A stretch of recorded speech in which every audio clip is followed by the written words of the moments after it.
Hey, what's up there, YouTubers? It's me again, Brian, aka Gamer 55551, and I am back with a My 2 cent video for this week, for the week of December 5th to the 11th, where I take a look at 4 stories that caught my attention and give you my thoughts and my opinion about them.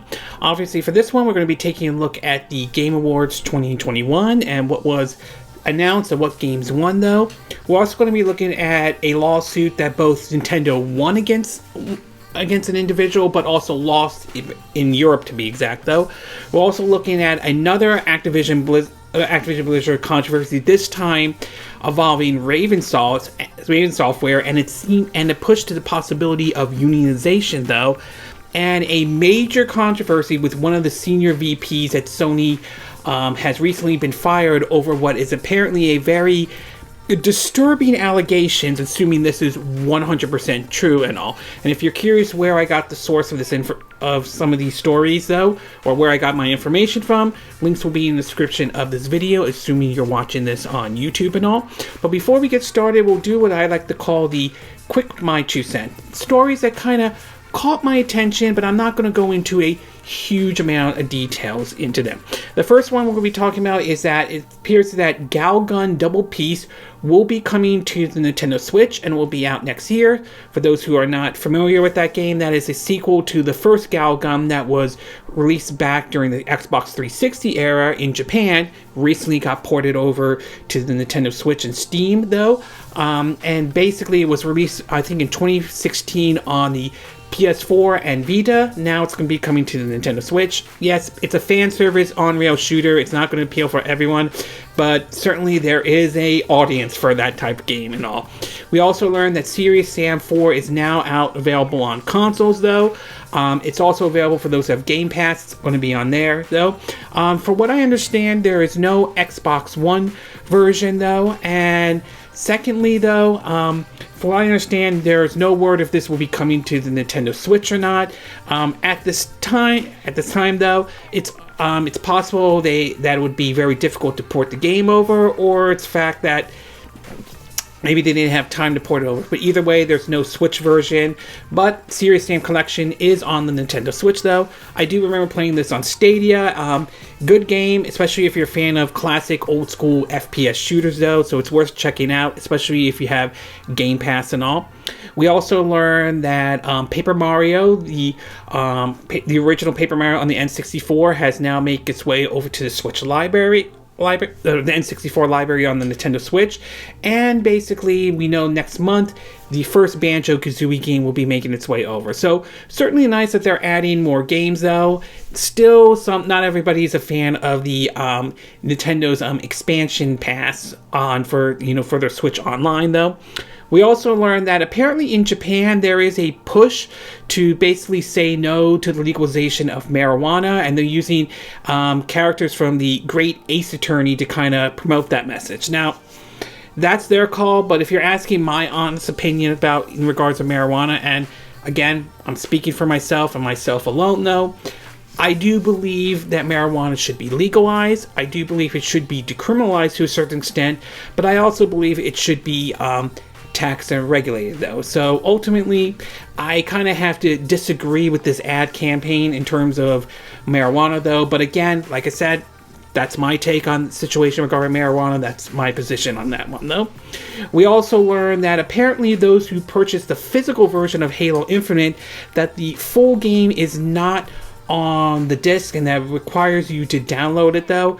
I think that's sort of odd, and I have to strongly disagree with this approach, though. I think if you purchase the physical version, I think the full campaign should be in the disc for those who opted to go with the physical version, though. So I certainly do not agree with Microsoft's approach on this in terms of the physical version, though. I think it's a dumb decision. I don't know if there was a technical issue or not. That's a possibility, but if their purpose is you buy the physical version and you have to go online, I think that's ridiculous. I don't think that should have happened at all. Again, at least that's my take on it, though. We also learned that if I find it though. Oh yeah, we also learned that basically there will be some extra content in basically 13 Sentinel Aegis Rim for the Switch version that will be out next year. For what I understand, it seems to be mostly certain weapons or anything like that. No word if there will be new story content or not. I'm hoping there is though, but we'll have to wait and see if that does happen.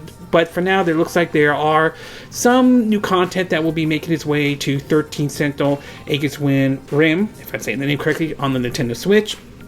We also learned that there is a rumor going around that the Enzo collection, Assassin's Creed Enzo collection, could be making its way over to the Nintendo Switch.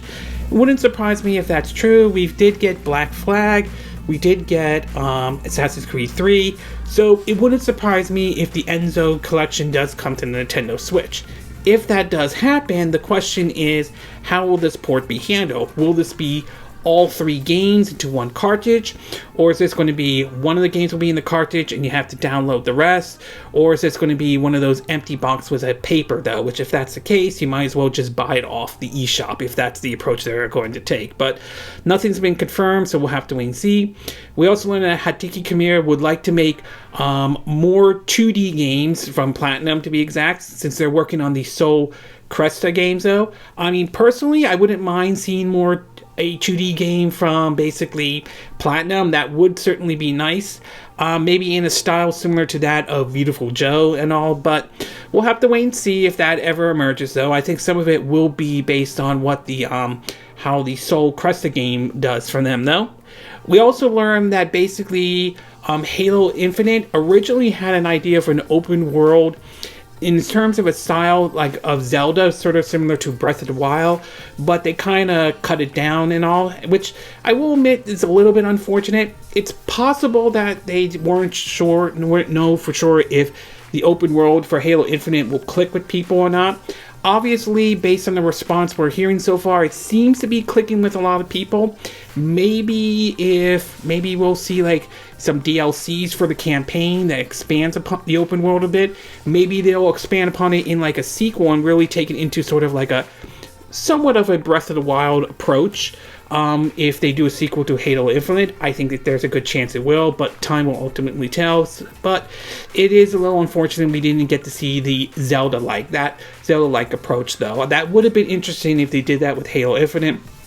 And last but not least, we saw the second trailer for the Matrix Resurrection. This is one I'm definitely looking forward to, along with Spider-Man No Way Home, though. Definitely am impressed with it. I did enjoy the first trailer a little bit more because it had the song, White Rabbits from the Jeffersons. I think, if I'm saying the name correctly, the Jeffersons. If I could be wrong or something like that, though. But either way, I'm looking forward to seeing this movie when it comes out around Christmas, along with Spider-Man No Way Home. Okay, with the quick My 2 cent part now done, we'll get started with our first story, and this one has to do with some very, very serious allegations being leveled against the former now senior VP at PlayStation. Now, I'm sure most of you may remember, and supposedly this is going on about a person by the name of Chris Hansen, who did these stings to basically catch these very disturbing folks, pedophiles to be exact. I think the series was called To Catch a Pedophile, though. It appeared on MSNBC, and then recently he's been trying to bring it back, to be exact. Well, recently, though, apparently a group called People vs. Pred posted a video on YouTube of them catching what apparently seems to be the senior VP possibly trying to lure a minor and all that. And recently it has now been confirmed that he has just been fired by Sony, particularly the PlayStation brand. In an article posted on CNET, though, it reads that, quote, a Sony senior VP who works on the PlayStation Network was fired from his position after being caught in an amateur pedophile sting video. San Diego police confirmed Thursday he is now under investigation. George Capito, I apologize if I'm not saying his name correctly, was alleged trying to arrange a meeting with a person claiming to be a 15-year-old boy, according to a video posted December 3rd by the YouTube channel People vs. Pred. George has been a senior VP of engineer at Sony for the past 8 years, according to his LinkedIn profile. He's been fired after alleged appearance in the video. We are aware of the situation of the employee in question has been terminated from our employment, Sony said in an email statement Sunday, though. This person did not respond to requests for comments submitted through his LinkedIn account. In the video, a cameraman is seen walking down a street at night towards a house. A person who appeared to be this individual wearing a PS5 t-shirt is standing outside the house. The cameraman then spoke to George, referred to him as Jeff. As the cameraman asked more questions, George walked back into the house and closed the door while refusing to answer. The cameraman proceeded to start yelling that he will call the police. According to a Google Drive link posted in the YouTube video description, supposedly George, that's supposedly his first name, allegedly spoke with a person who said he was 15 years old on Grindr, the social network applied for gays, bi, trans, and queer people. The two exchanged pictures and discussed sex acts, according to the screenshot of the conversation. George told the decoy that his name was Jeff and provided his address. The decoy said he would take an Uber to his location and that George was allegedly waiting outside. A spokesperson for the San Diego police said Thursday its Internet Crime Against Children Task Force is investigating the incident. People vs. Pred confirmed that the information was sent to the San Diego County District Attorney Office. The DA office said it has yet to receive the case for law enforcement. This isn't the first tech company employed that People vs. Pred claimed to have caught trying to meet a minor. In October, a man identified as Tom Wiseman allegedly set up a meeting with a 15-year-old on Grindr. According to his LinkedIn profile, Wiseman was a senior account manager at NVIDIA. A spokesperson for the company said Wiseman doesn't work for the company, but confirmed he used to be an employee. NVIDIA declined to comment on whether the video contributed to the end of his employment, though. It also says Wiseman didn't respond to requests for comments submitted through his LinkedIn account. Now, I am going to come out and say that this is a very, very serious allegation for anybody to make, though. And I do want to make sure that the evidence is 100% solid and that it is there, though. If these allegations are true, if they are 100% accurate for what we're hearing, though, then this guy needs to be locked up for a long time, or for all eternity to be exact. This is downright disturbing to see that a person in this position would go after minors like that. That is absolutely disturbing and absolutely disgusting, to be exact. And if these allegations are true, he needs to be locked up and throw away the key for good, though. This is absolutely appalling for anybody in that position to be doing that. It's to be asking for, pardon my language for saying this, sex with a minor. That is absolutely despicable and the lowest of the low on this one, though. So we'll have to wait and see where the investigation leads to, though. But if these are serious allegations, though, this guy should face justice for what he was about to do. So overall, this is a serious allegation, though. If these allegations are absolutely 100% correct and they can verify it, though, this individual needs to face justice for his action. This is the lowest of the low, and this is just downright despicable, though. Okay, we're going to take a quick break, and when we get back, we'll get to part 2. And this one has to do with Raven Software and recently their decision to walk out. And not only that, the possibility that they may consider the idea of unionization. So we'll take a quick break, and we will be right back.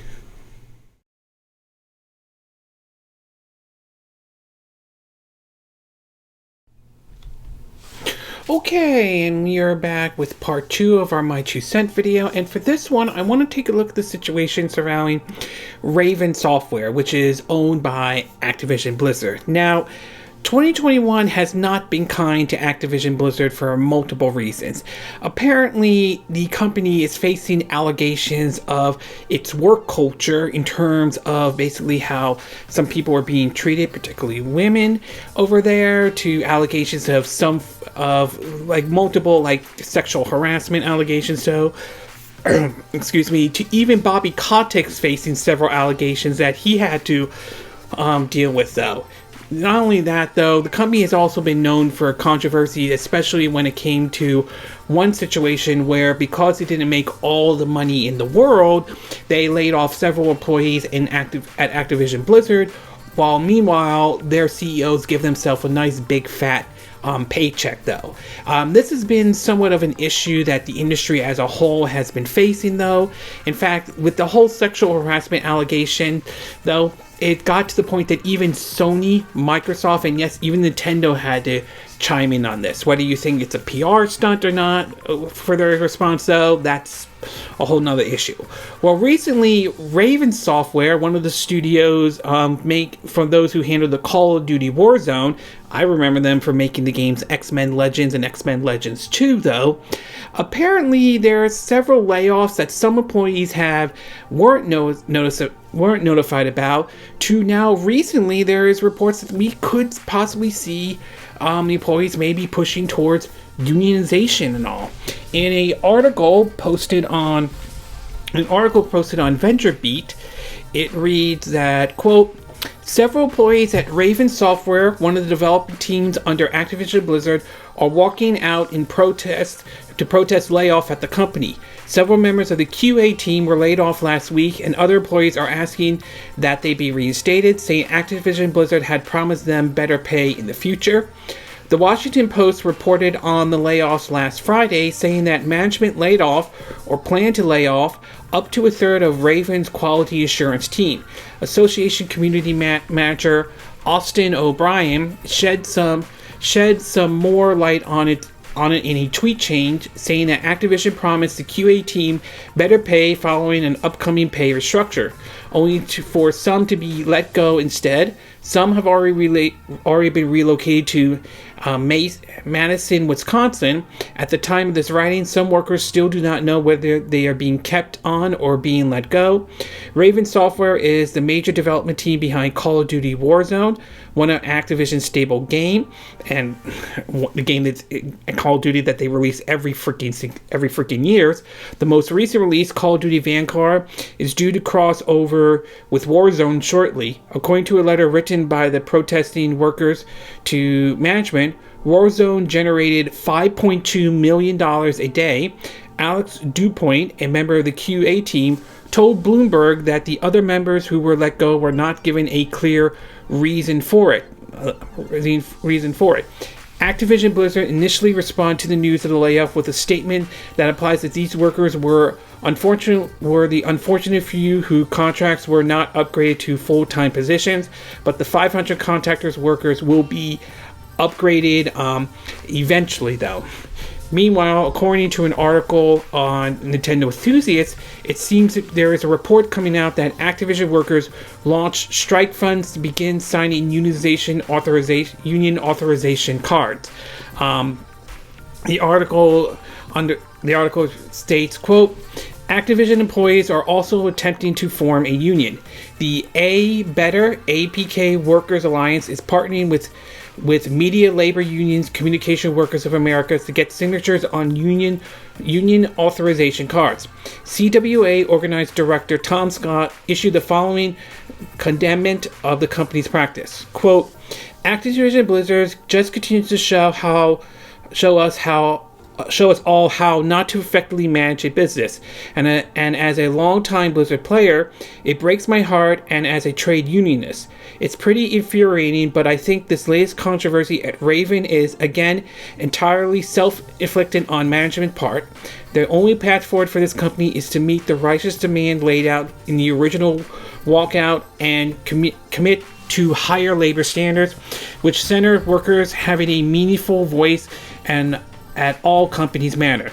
If 30% of the workforce signs union authorization cards, that workforce can partner with the National Labor Relations Board to conduct an election. If the majority of them vote in favor of a union, the NLRB will certify that union as the official representative for collective bargaining.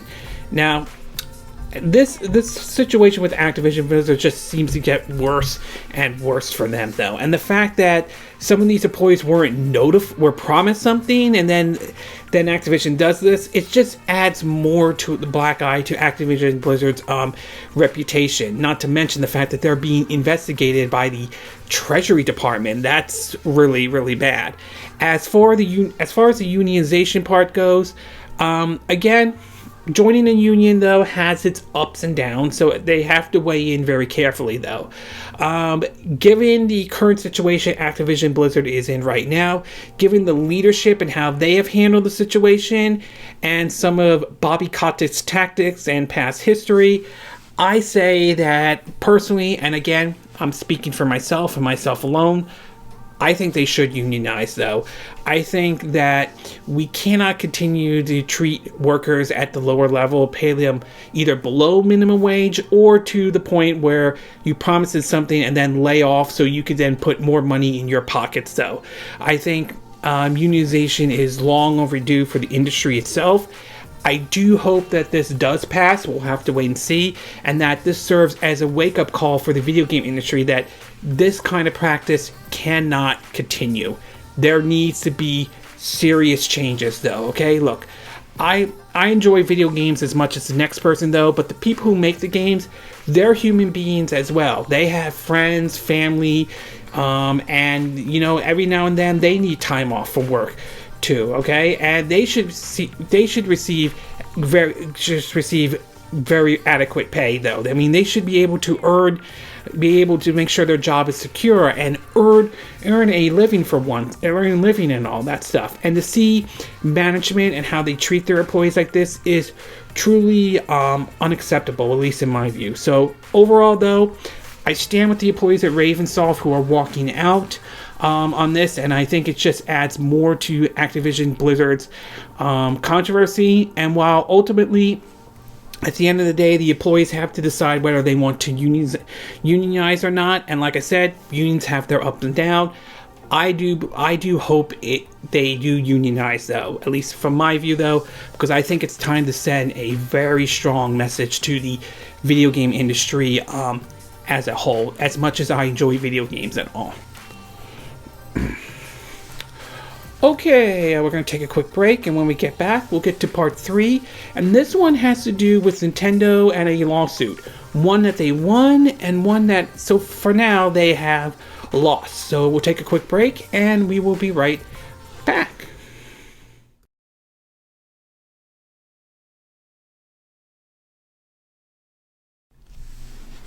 Okay, and we are back with part 3 of our My 2 Cent video, and for this one, we're going to be talking about Nintendo and 2 lawsuits that they faced.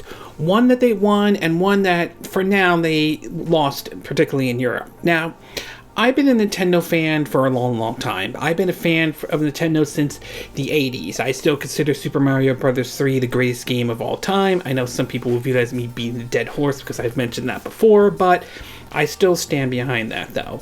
And while I do consider myself a Nintendo fan, I do think there are certainly some decisions I agree with what Nintendo did. There are times when I don't always 100% agree with Nintendo on everything, though.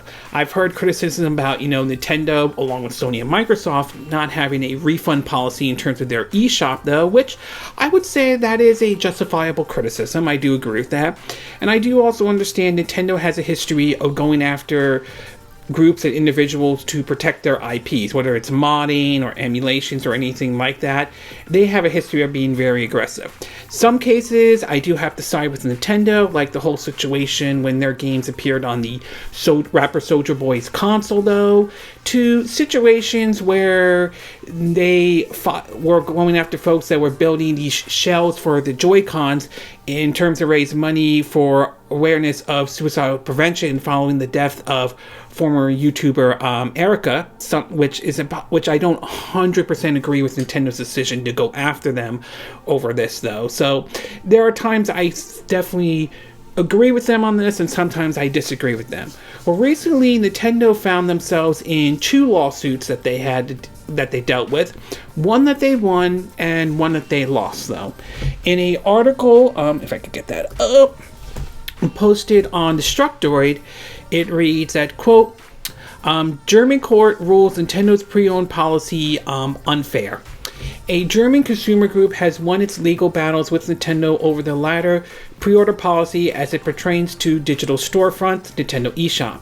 The ruling concluded an extended battle between Nintendo and consumer interest groups over the publisher's refusal to refund customers who canceled their pre-order within 7 days of a title launch. Nintendo's refund policy first clashed with European courts back in 2018 when the Norwegian Consumer Council stated the Nintendo eShop for having no refund option whatsoever, which the NCC believed was in violation of the European Consumer Rights Directive. The NCC stated that Nintendo would be required to offer a cancellation option on pre-orders, as the consumers have no way of knowing a product quality until after the purchase has been made. Nintendo noticed by allowing preloads with pre-orders, the publisher has completed a sales contract and thus the sale was concluded. In January of 2020, a German court found in favor of Nintendo's argument, dismissing the suit and ordered the plaintiff to pay costs. The NCC, as well as the Federation of German Consumer Organization, immediately filed for appeal, which has led to this latest ruling handed down in the Higher Region Court of Frankfurt on December 3rd. In accordance with the court's wishes, Nintendo must allow for the cancellation of pre-orders rights up until a title's launch date, allowing the consumer the option of changing their mind at any point before a game's official release, though. Meanwhile, over on The Verge, Nintendo won a lawsuit against a person by the name of Gary Bowser, who now agrees to pay $10 million in fines for selling Nintendo Switch hacks. According to the article from The Verge, Canadian hacker Gary Bowser has agreed to pay $10 million to settle a Nintendo lawsuit against him over piracy charges. Bowser is a member of Team Executor, XECUTR group that has created mod chips or jailbroken to the Nintendo Switch, 3DS, NES Classic Edition, and other consoles. This group, most well known for product, is a USB device called the SX Pro that allows Nintendo Switch to run pirated games. Nintendo has been chasing Switch hackers for years, and Bowser was arrested and indicted last year in a separate federal case. He was ordered to pay $4.5 million for charges related to Nintendo Switch hack. In total, Bowser is paying Nintendo at least $14.5 million in restitution. Bowser made a business out of selling console mod, a controversial decision in a modding and emulation community that typically focuses on open source effort that usually avoids federal authorities.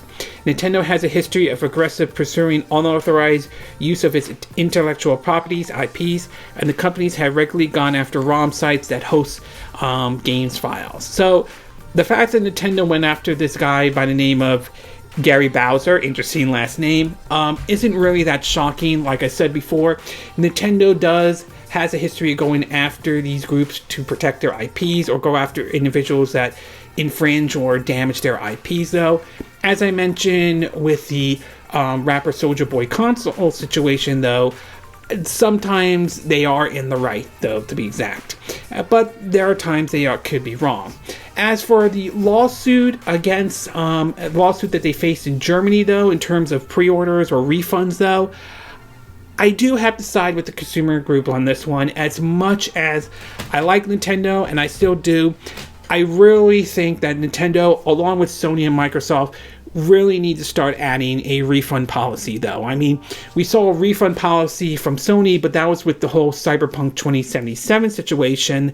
And of course, I think they did something like that with WWE 2K20 and all that stuff. But I think the broad consensus, they have to have a refund policy, regardless of whether it's a pre-order or when the game has officially came out, though. I mean, we know Steam has one, has a refund policy, although there was some issues with, I think, one developer because of a certain hour, because of the length of the game, how people were playing it and then getting refunds and they weren't making money. So it's clear that there are some areas that they would have to iron out.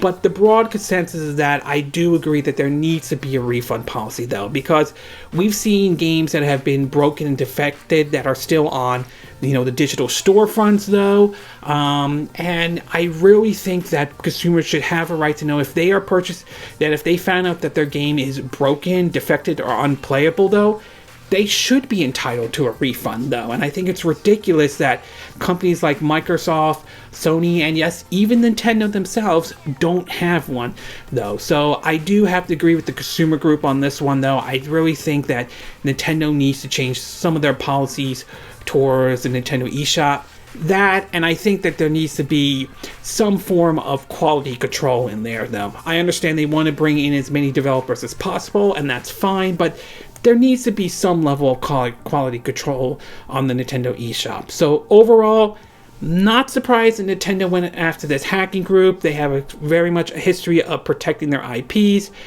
but I definitely do side with this consumer group in Europe, particularly in Germany, to be exact, though. I really think Nintendo needs to start adding a refund policy, especially, regardless of whether it's a pre-order or whether it's the game's already out, though. And this also applies to Sony and Microsoft, too. They need to start adding refunds to their digital storefront. I think it's ridiculous that they don't even have that kind of policy, especially if it turns out the game turns out to be broken or defective or completely downright unplayable. Okay, we're going to take a quick break, and when we get back, we'll get to our fourth and final part, and this one has to do with the Game Awards 2021. So we'll take a quick break, and we will be right back.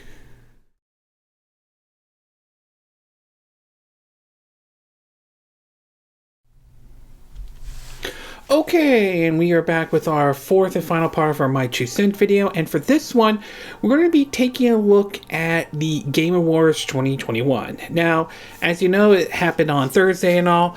I unfortunately didn't get a chance to watch it, mostly due to the fact that it was work and everything like that, plus Halo Infinite just came out. It was downloaded onto my Xbox Series S, so I wanted to spend some time playing that game and all that stuff. But I did get a chance to take a look to see what won and what was announced, though. And while obviously not everyone will be happy with what game won and what game didn't win, though, there were some ones that I was very happy to see that did win, though. Plus, some of the announcements, though, were some I liked, some I'm not really paying a huge attention to which games. I mean, some games I'm looking forward to, some not so much, though. So in terms of, excuse me one second, in terms of what games won, though, in terms of Game of the Year, there we go. Okay, in terms of Game of the Year, though, It Takes-Two won Game of the Year, though. I mean, part of me kind of wished Metroid Dread or Psychonauts 2 had won, though. But it is nice to see that an indie development studio won that Game of the Year nevertheless, though. So congratulations to them, for the makers of It Takes-Two, though. Interestingly enough, though, Take-Two Interactive are suing the creators over names and all that, over the issue of the name and all. Personally, I think that's a dumb lawsuit to begin with in the first place, since, I mean, it's not saying Take-Two Interactive or Take-Two or anything like that, so I think it's a ridiculous lawsuit, at least in my book, though. But either way, glad that It's Take-Two won Game of the Year. Deathloop won for Best Game Direction, though. Genshin Impact won for Best Mobile Game.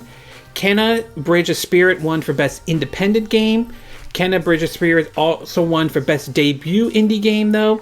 Resident Evil 4 won for Best AR and VR. Marvel's Guardians of the Galaxy won for Best Narrative, though.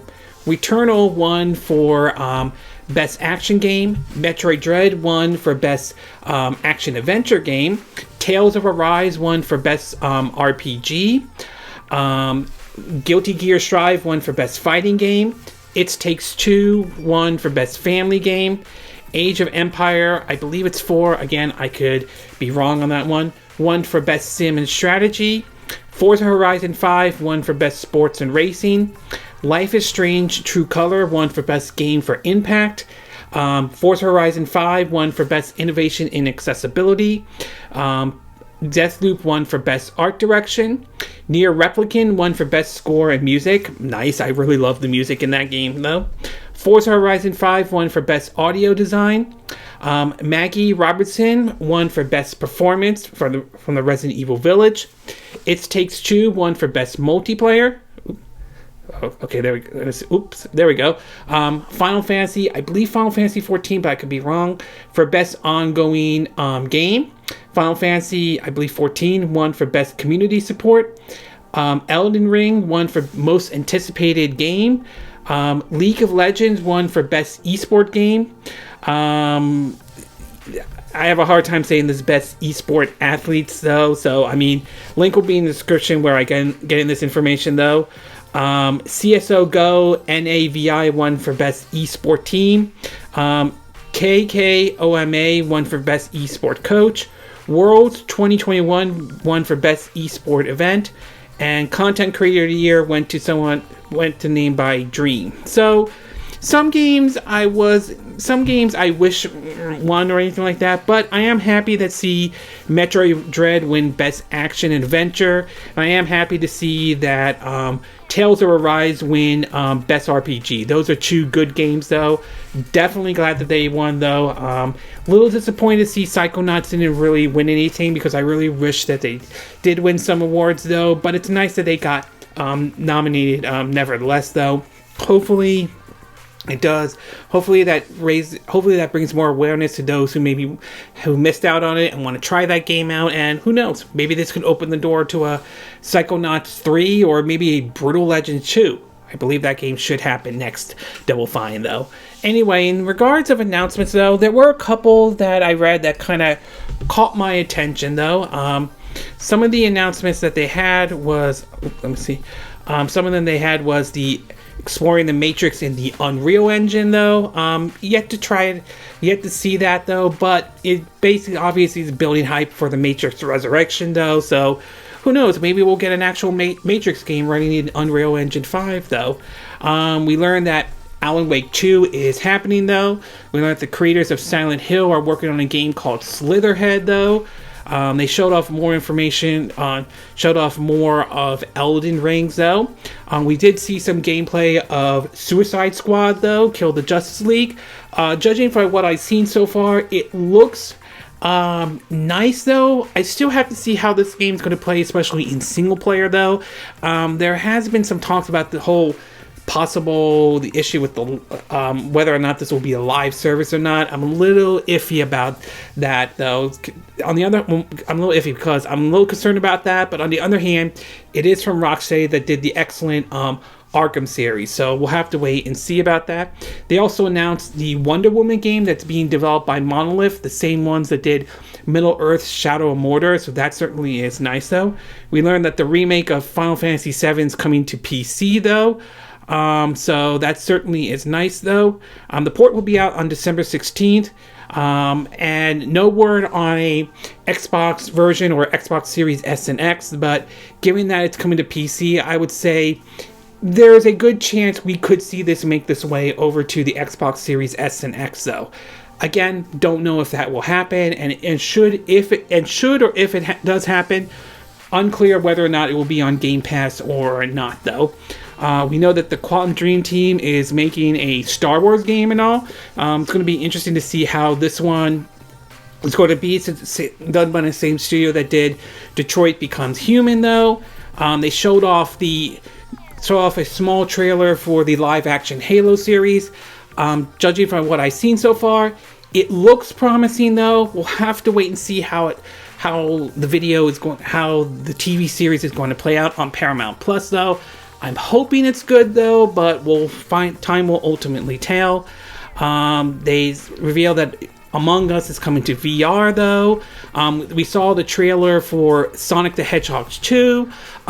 Again, trailer looks promising, though. I did enjoy the first Sonic the Hedgehog movie.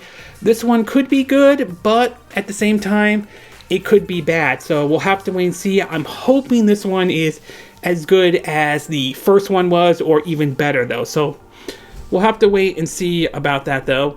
We are learning that they are making a Doom game. Right now, it's going to launch in early access. It's for PC at this time. They showed off some gameplay of Hellblade 2, which obviously that's one I'm going to be looking forward to and keep an eye on that one, though. We learned that we're getting a launch date for the DLC Cuphead called The Delicious Last Course. It's scheduled to come out June 30th, 2022, and it will be coming to wherever Cuphead is available on, including, since the Cuphead is also available on the Nintendo Switch, they're obviously going to bring it over to the they'll bring over to the Nintendo Switch as well.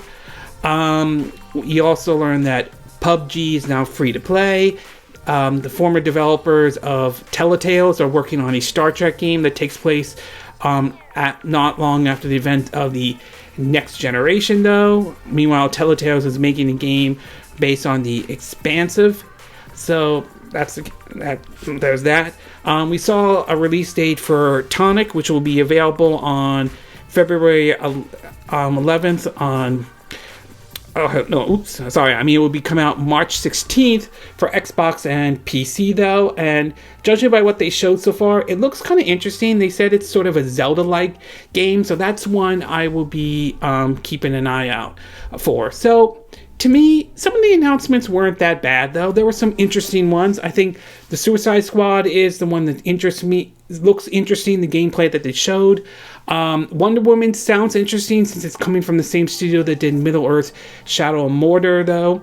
And the Sonic the Hedgehog 2 trailer, though.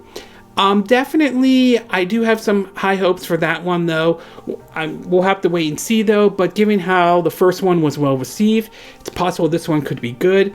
They also showed off the Sonic Frontier, which, again, could be a good game, but I have my concerns about it, especially after how the remaster of Sonic Colors was handled, though. I have concerns about this one, especially for the Nintendo Switch, so I'm a little bit concerned about that. But overall, some games I was happy that won some awards, though. There were games that I wish won certain awards, but I'm happy with that. Games like Tales of Arise won Best RPG, Metroid Dread won Best Action Adventure, though. Forza Horizon 5 took home some awards, though. So basically, it was a good night, though, especially if you were in the Microsoft camp, though. As far as the announcements go, like I said, there were some really neat announcements I've seen and read, though, and some announcements doesn't really click with me. But in either way, that was the Game Awards 2021. I know some people like it, some people will hate it, but like anything, everyone has a different view on that, though. Okay, this concludes this My 2 Cent video for this week. And again, these are my opinion. What are yours? What are your thoughts about this allegation made against the former senior VP of PlayStation, though? I mean, do you view this as very, very serious allegations, though? Do you think that this guy should face justice for his actions, though? What are your thoughts about the Raven Software situation, though? Do you think this just adds more to the problem that Activision Blizzard is facing? And do you think the developers should, quote, unionize in any way, though? What are your thoughts about Nintendo's lawsuit? Do you think it was right to go after this hacker and how they settled this out of court, though? Do you think you agree with the courts that went after Nintendo, saying that they now about in regards of a refund policy and all? And do you think Nintendo needs to start adding refund policy to their eShop? And what are your thoughts about the Game Awards? Did you watch it, though? Were you pleased with what games won? Were you pleased with the presentation as a whole? Were there some announcements you were happy about? Do you agree with what I said in this video? Do you disagree? Do you have a difference of opinion? As always, sound off on the comment section below. Let me know what you think. And if you do like this video, I hope you hit the like button. I will appreciate it. And I hope you do subscribe to my YouTube channel. If you do, make sure you hit the bell button hit the bell for any notifications of any new videos I put up. Also, feel free to share this video if you want to, and feel free to donate to my channel if you like. You could do it through PayPal me or Patreon. Links will be in the description of this video, and I will see you again next time when I do another video. Hopefully that'll be soon. Until then, from Southern California, I wish you all a good day then. Bye!